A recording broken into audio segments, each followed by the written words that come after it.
In the music business, it's the business that keeps the music alive. Today, we don't have the church or the nobility funding music like they did in the past. So how do musicians and their organizations survive? What is it like in the music business today? Let's find out in discussion with people who are actually in the music business. I'm Roxanne Janson, and welcome to Music Business Artistry. Today, I'm very pleased to have with us Patrick Heaney from Heaney Violins and his colleagues Benito Cortez and Ben Richard. Thank you and welcome. So Patrick, as you started off in the music business, your first thought was not to start a violin shop, right? You come from a music family. Why don't you tell us a little bit about that? I do. I grew up around my father managing music stores and then owning 2 music stores as I was growing up. And so I had that influence in my life. And I started off working for him as a way I just wanted to help him to make his job easier, and fell in love with the business. Good. So I understand then you decided one day that you would like to apprentice as a luthier. Can you tell us what a luthier is, please? A luthier is someone that builds and or repairs string instruments. So it's a very broad term. A lot of times it's thought of as somebody that's just a builder of instruments, but it can refer to someone that restores and repairs. And so your colleagues here, besides also being musicians, are also luthiers, correct? Benito is a luthier, and Ben is a performer and retail manager. Okay. So they both have their own special skill sets and both incredibly valuable to the business. So we'll talk again in a minute about how your musicianship helps in the violin shop and the repairs. But can you tell us a little bit about your apprenticeship? That was a huge turning point in my life. I had no idea I was going down that path. My father was good friends of a Bay Area violin shop owner and asked him if I could apprentice at the violin shop. And once I was there working for free, as in a true apprenticeship, I was there just for, I was being paid in knowledge. Right. And I discovered that I absolutely love violins and everything about the violin business, and especially the people that play violins, violas, and cellos. I found my tribe, so to speak. And early on, when I first started working in the shop, the first few weeks, I realized I couldn't wait to get to work every day. I was looking forward to going to work. When I got home at night, I was thinking about working. And so I had that amazing experience where I realized that I'd found what I love to do, and it didn't seem like work. And so that's excellent. I think that's what everybody's looking for. And so one way I know that you helped create that at your own shop is that you made a point of hiring people who are musicians. Yes. So Benito, what is it that you play? I play violin. I also play mandolin, but my main love has been violin. And specifically, lately I've been playing jazz violin. And you, Ben, what do you play? Viola, and I don't want to say reluctantly violin, but my degree's in viola performance. But when I started working at the shop, I definitely learned how to pick up some violin and sort of improvise a little bit, and also fractional violins. It's like its own little subsect of playing, just learning how to play little ones in different sizes, and 5 or 6 notes on cello when I have to. Yeah. So. Well, I can play 5 or 6 notes on cello too, but not as well as some people who play cello, that's for certain. As a matter of fact, my cello playing is very bad. So, at any rate, I understand that you have a roll-in for us that you put together that shows what your shop looks like and is like. And in the true performer's way. You put this together in 24 hours for us. I understand that, Ben, you filmed a lot of it and edited it. And Benito, I understand that you wrote some original music for us for it. Yes. And of course, you're one of the stars in it as it shows your shop. So why don't we go ahead and let's look at the roll-in here of Heaney Violins, your violin shop.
That was excellent. So it was wonderful that you were able to put together a little bit about the shop, but also feature some of the other people in there who couldn't be with us today. That was great. One of the things that I like that you can see a little bit of in that video, the roll-in, is that the layout, the physical layout of your shop is very conducive to all the aspects of your business. And so if any of our viewers ever wanted to put together their own violin shop, why don't you tell us some of the things that you thought of as you were putting that together, the physical layout and the foundations of your business? Absolutely. One of the things for a violin shop that's, a pillar or foundation of the shop is repair. And a shop that has repair in-house, they can repair the instruments they sell and they rent. And so it's essential to be able to service what you sell, so to speak. And you do quite a number of the repairs. Yes. And if you're doing a lot of the sales and such, how does having the repair shop help with the sales? It's extremely valuable to have that there. People will come in either with their own instruments, or if I'm trying to sell one of our instruments, we put a lot of effort into making sure they're all ready to go. But sometimes, there's either a broken string, or if a little adjustment needs to be made, I can always take it back to one of the one of the luthiers, and they just look at it, measure it. Little adjustment, it's good as new, and I can just bring it to the customer. Being able to access that it's a dream. What it also means is, and here I must confess that I own a few stringed instruments. Not that I'm any good at any of them, but we have some in the house, and there are some other players in the house. But when I first go to a shop, I want to give them a repair. I want to give them something so I can see how good they are. and honest, that's what I did with your shop. I've been to many, but that's what I did with your shop, of course. I took it in years ago and was very pleased with the repair that was done, and I kept going back, and eventually that turns into sales of other instruments. Mm-hmm. So what other, you were talking about foundations of the business, one of them being repairs. What's another foundation of your business? So rental instruments are a huge part of what we do, and having a high quality, high level of rentals that for a beginning player, they're not going to struggle with basics like the instrument staying in tune, being easy to play, and having high level players that work for the shop. Benito is a great example of, he play tests every one of our rentals before it goes out for a customer. As our rentals come back after they've been out for a year or even longer, he checks them over, play tests them, make sure there isn't anything that's going to hold a player back. Good. So our rentals are a huge part of what we do, and yet without the repair, the rentals wouldn't be as good as they are. Right. So you've got the repairs, the rentals, two other foundations. Sales are a huge part of what pays the rent, for sure. And at the same time, the rentals feed the sale, and as does the repair. That a shop that sells instruments and bows, and if they can't do the work on them as things come up, something gets broken, needs adjustment, then they're really at a disadvantage. So being able to do repairs on what we sell. Right. And then the fourth and I'd say final, of the group of foundation parts of the shop that I feel make for the success that we've had is the lessons, the private lessons that we have in the shop. And I believe both of your daughters took lessons in the shop over the years. And that to have that in the community and the local private teachers that rent studio space, it really makes a shop complete. If any one of those four pieces were missing, it would be like a three-legged chair. It's unbalanced. So if someone else is trying to start their own violin shop, or they're trying to improve their own, they need to look at those four pillars of success, because you've had a successful business now for over a decade there. It's done very well. So the four pillars there, and in addition, I think community has been a big one for you. We've been very fortunate that we live in an area where there are there are many youth symphonies, as you've said. The music is active in the local schools. And so I think the community goes both ways, though, because I know that you all have been very active in helping the schools and in helping youth orchestras and such, and then being able to provide instruments to people as they come in. So I think it's a two-way street when it comes to the music community, and you've done a good job of that. So the physical layout of the store, I want to just mention real fast before we move on to these wonderful props that you've brought here. Yes. As a customer, as they walk into the door, before they even walk in, you have a glass front, and your instruments are visible, and they're striking, and they're well lit. So I would recommend that to anybody who's opening a shop. And then right as you open up the door, there are two playing areas on either side. So if they've just had an instrument repaired, they can come out and they can test it out right there on both sides. And then there's a counter where obviously you can do business with people. But there's this central path that you can walk down, and so then the employees can turn off and do the luthier work and such. And then students can continue straight on back to take lessons. And it seems like the model way to put this together. I've never seen a shop like that. So I have to ask you point blank, are you glad you did it that way? Does it work out for you, or would you recommend any changes to anybody if they were starting from scratch right now? It works out incredibly well. And I can't think of anything that I would do differently. Okay. It's a good formula. Good. Well, you've brought some wonderful props here, and I don't know which ones of you want to tell us about them. But go ahead. Tell us about this poor, sad violin. Poor I mean, they're violin. supposed to look like this, right? Really? Well, I'm going to say this one's beyond repair. Yes. And actually, is crushed on the side that's been cut away. Okay. Where it's just impossible to do a repair. And So why don't we do this where we can turn it around so everyone else can see absolutely what it actually looks like inside, because that's a view that most people don't ever get to see. Not for supposed to see it sure. like that. And that's what I realized when it was clear that it was beyond repair, is that opening up this side so that you as a customer, you come in and we're discussing adjusting the sound post, the little dowel inside here. Okay.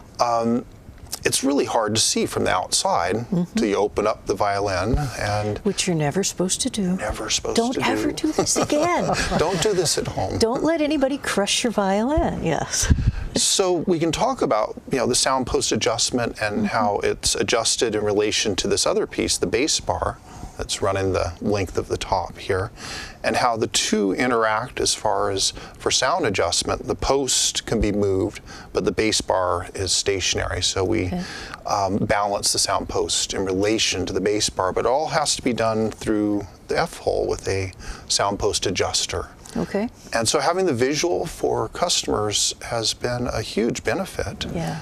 So. To explain what you're doing. I have to say that looking at that, and here, if I may, just feeling it like this, it's so flimsy, and I'm reminded of a violinist friend of mine who chastised me terribly for leaving a violin down within reach of young children and paying the price for that. And she was saying, don't you understand, a violin is a baby? Would you leave a baby down with a 2-year-old to take care of it? Would you leave a baby down near the dog? And I look at this and say, I wonder how that one got crushed, but I don't think I want to know. Right. So what else did you bring? So I brought a pound of horsehair, which it's pretty striking when it's in this form. Yes, it is. And this is enough to rehair about 80 violin bows. Wow. So it's a lot of horsehair, and it's one of the things in the shop that really makes the difference is the quality of materials that a shop chooses. Early on, when I was learning the bow rehairing, the teacher that I studied with was very adamant about go out and buy the most expensive bow hair that you can find. And that's going to be the best advertisement for the shop and the quality of the bow work being done, because the customers, by word of mouth, they'll tell their friends, the bow rehair that I got at such and such shop is the best hair that I've ever had on my bow. And professional players, like Benito and Ben, they know from like just the very first stroke of their bow, is it fantastic hair, or did a shop try and save some money on, because the range of price, it can go anywhere from $80 to $100 for a pound of bow hair, where we're paying in between $550 and $600 a pound. So we could save money, and presumably some customers wouldn't notice, but it's just the best advertisement is high quality materials. So anybody that's starting a business can definitely think about that as one of the foundation type things to invest in quality. Yeah. So how did you find this shop? Me? Yes. I was introduced by a friend of mine, Aaron. I was at a local JC, and I just graduated from, after I graduated from conservatory, he told me that I should consider working at a violin shop, and I came down and introduced myself to Mr. Heaney. I kept on calling. He says, that's my father's name. Just call me Patrick. Yeah. And still kept on calling. It was hard to break my habit of that, but eventually I just sort of stuck around and started working just basic retail, and over time I guess I maybe had a knack for it, but yeah. And that's something that I've noticed a lot, is that if it's a good place, if you set it up right, if you're using quality materials and all, the musicians will come and they will stay. And the fact that you're working on the instruments and you're sound checking them all, I mean, that's a good model. That's a good model for success, I think. Absolutely. So there is something that we haven't covered yet that you wanted to talk about, and that is the sound of the instruments. And how you measure them in a different way, or you rate them in a different way than a lot of people do. Could you explain that, or one of you explain that for us? Yes. So we've realized for working musicians and everyone on down to beginning level that the sound of the instrument is the most important thing. Collectability and provenance, those are all well and good and important in their own areas, but the instrument has to sound incredible. Yeah. So from our very beginning rental level instruments, we base our selection, what we decide to use for our basic rentals or our advanced. Do they sound incredible? Because if they don't, we keep looking for a better source. And do they sound incredible to them, right? Yes. So I have a musical ear, but it's not a violinist's ear or a violist's ear or a cellist's ear. So when you have someone like me walking in and trying to rent or buy something from Ben, I'm saying things like, it doesn't sound right. I want something that's richer. I want something that's, but having a true musician who plays that instrument all the time come in, they're going to use different vocabulary with you, and you're going to be able to help them a little better, right? We try to build a vocabulary. I mean, things that you've picked up, whether it's the focus of the sound or whether it's rich, they're somewhat arbitrary, but really not so much. Every person has a different taste for what they like, and we try to take what they want and find something that fits them. So it depends. Though I try to stay realistic and start with a price range. I don't want to bring out the nicest stuff because that has a tendency to spoil people's palate. Because yes. So you start out with this where you're rating it by the sound, whereas a lot of shops rate it by the label or by the age of the instrument and all. So in an ideal world, what can you hear in an instrument that I can't? I have to say that it's not just the way it sounds, which is a very strange thing to say. Being a musician myself, when I'm play testing these instruments, how it feels to the musician. Okay. One of the reasons it might sound off or strange or too bright is that the instrument might be out of adjustment, and we want to make sure, and so because it's out of adjustment, the musician may find as she's playing it that she's having to force the sound, which, it just feeds, so it does what you do when you force a sound. If the violin is set up well, then it speaks easily, the musician is at ease, finding that it makes the sound that she intends, and it just kind of spirals from there. Yeah, and one of the things that I've noticed is that when a lot of people go in to buy an instrument for their child or to rent an instrument for their child, they don't take enough time to listen to you all. And I particularly noticed this years ago, sitting in the shop waiting for my daughters to come out from lessons and all that. And people would come in and say, well, the teacher says she needs a 3/4 size violin. Is that a 3/4? How much is that? I'll take it. And you're trying to say, well, yeah, that's a 3/4 size. Do you want to listen to it? Do you want to? And I think that each instrument, besides being in tune, besides being a great instrument, they have, being a singer, I call different voices, and you learn to love one type of voice over another type. It's a very personal thing. So I think you should listen to a few instruments before you just walk in and say, I'll take a 3/4 size or I'll take a full size, and then walk out the door. So it's nice that you're rating them for sound from the very beginning, so we can start off with whatever level I can afford, frankly. And then within that, they need to listen to it. So you've told us about the rating them by sound. Is there anything else that you wanted to tell us about your shop while we're here? Anything that you feel makes it a success that other people could maybe copy in theirs? Yes, do you have one? Perhaps the software is worth mentioning. Yes, we were going to talk about the software. Go ahead. It's and at the heart of it, I mean, there's many different point of sale systems, but for us, we have one person who actually developed our software and catered it to us.